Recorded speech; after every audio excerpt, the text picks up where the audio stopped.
El presidente Santos quiere que el pueblo colombiano se pronuncie frente a los acuerdos de La Habana en un plebiscito con una sola pregunta. ¿No les parece que eso es absurdo habiendo tantos temas delicados para el país? ¿Por qué llegamos a esta situación? Primero, porque el gobierno se echó para atrás. En el año 2012 le propuso al país que los acuerdos iban a ser refrendados en un referendo e inclusive modificaron la ley para que los referendos coincidieran con elecciones locales.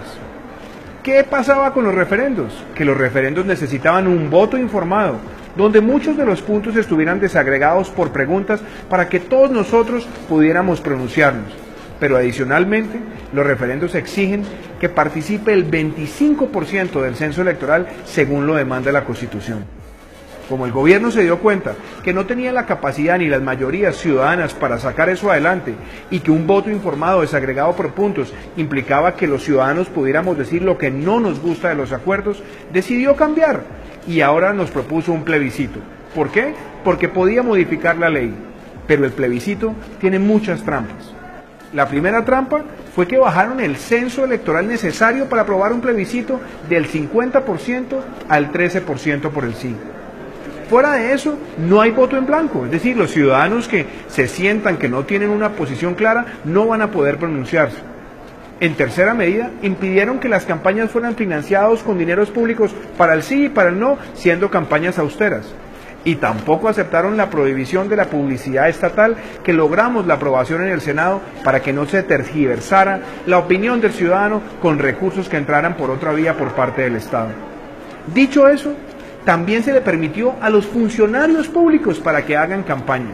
Entonces, el gobierno va a utilizar su propaganda, su mermelada, su publicidad para tratar de venderle a los ciudadanos que la elección va a ser entre el sí, que para ellos quiere decir la paz, y el no, que para ellos quiere decir la guerra. Ese es un falso dilema. Los colombianos no vamos a pronunciarnos sobre paz o guerra.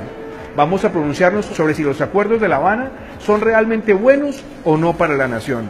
Y la verdad es que si miramos los principios que defendemos los colombianos, tenemos que tener claro que cuando decimos no, estamos diciendo que no a la impunidad para que los máximos responsables de crímenes de lesa humanidad dejen de pagar un solo día de cárcel. Al decir no, queremos que paguen cárcel esos responsables. También decir no significa rechazar que haya elegibilidad política para esos criminales de lesa humanidad, como hoy lo prohíbe la Constitución. Decir no es evitar que las FARC esguincen su responsabilidad de que con los recursos criminales que han amasado durante tantos años los pongan al servicio de la reparación de los colombianos. Decir no es decir que los colombianos que pagamos impuestos no le paguemos la cuenta y la factura de toda la criminalidad que las FARC tienen con sus víctimas. Decir no es evitar que la Jurisdicción Especial para la Paz ponga en las mismas circunstancias operacionales y de cadena de mando a las fuerzas militares con el terrorismo. Decir no es también categóricamente impedir que el asesinato de soldados sea considerado un delito conexo al delito político. Decir no es evitar que se rompa el equilibrio de poderes donde el Congreso solamente podrá discutir y aprobar aquello que el gobierno le permita relacionado con La Habana. Decir no es también que los ciudadanos le puedan decir al gobierno que las facultades extraordinarias para el presidente exceden los mandatos de la Constitución y la ley. Decir no es que los colombianos le presentemos al país la propuesta para que se enmienden los acuerdos. Decir no no es promover la guerra, sino que se corrijan los acuerdos donde sean realmente un triunfo de la legalidad sobre la criminalidad.